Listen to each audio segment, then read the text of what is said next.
Stanislaus County sits in the middle of California's Central Valley, much like the thousands of acres of almonds, walnuts, and wine grapes grown in this rich food basket of the nation.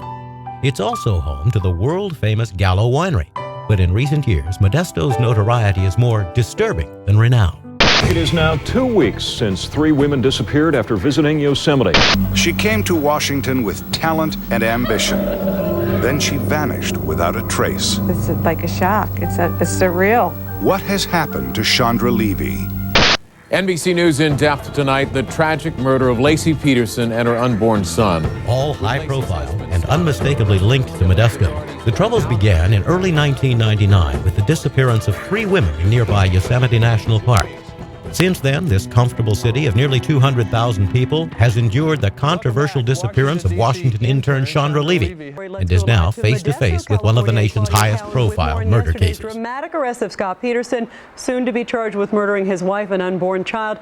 I really didn't know the magnitude of the problem we would be facing. While I knew there was a lot of media attention, I wondered just how much of it is going to reach the courthouse. I think I realized it the day of the arraignment. Local officials like Mike Tozzi had watched the story unfolding on television and in the local newspapers.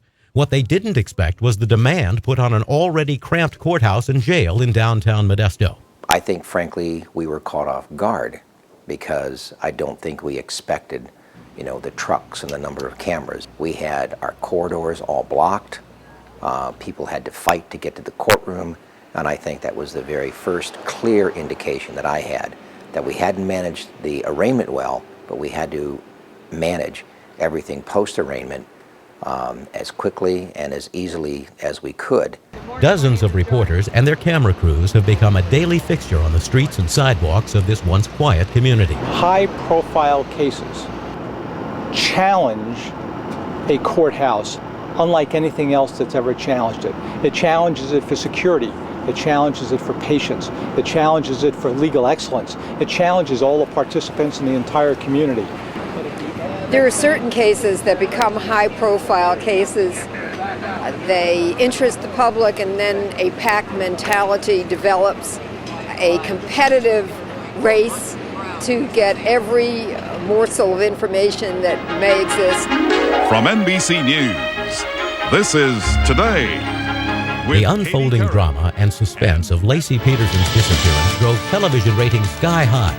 Modesto has been a daily staple of supermarket tabloids, talk television, and international news. Twist in the satanic cult theory in the Laci Peterson case. Peterson's lawyers when Katie Court came to Modesto to interview Laci's parents, Katie Court had 7 crews in 3 live locations. Have there been any specific threats from other inmates in terms of his safety? There haven't been specific direct threats to him, but it's going to appear to be chaos. There's cabling everywhere. There's trucks lined up. There's masts in the air from microwave.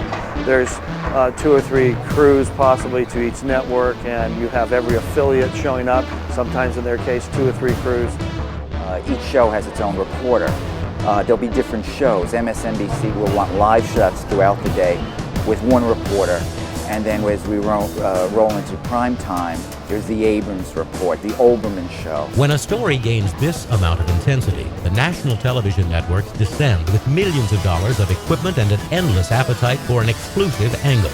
Scott Peterson matter in full swing again. Let's meet our panel in San Francisco. Controlling the chaos and feeding the hungry press has been a top priority for the local sheriff's department and courts. Within days of Scott Peterson's arrest, an innovative press-only website was built, and reporters began clicking on to the World Wide Web to quench their thirst for the latest news. A lot of the news reporters are getting their information from the website. They're not here to get the court TV feed.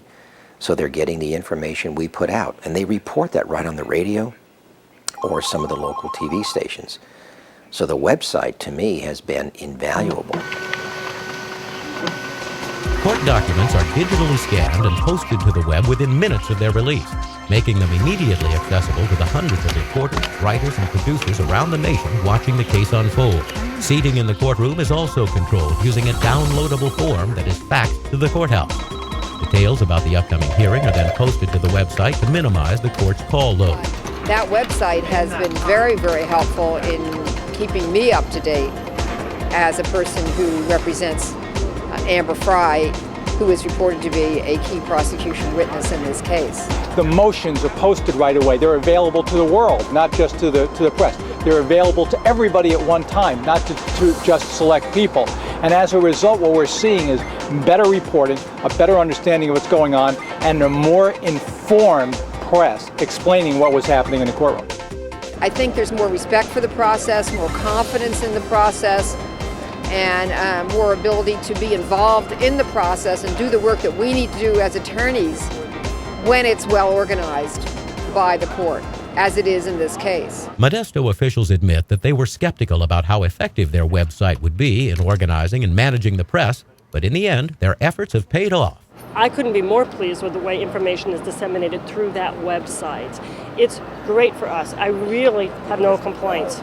Organizing the media presence in front of the courthouse helped a lot. Everybody knows where they need to be, and we sort of take care of each other. We've done this before, and everything will work. We're in the business of administering justice. They're in the business of providing accurate and timely information, and sometimes spectacular information. Officials in Modesto have been lucky to develop a system that works.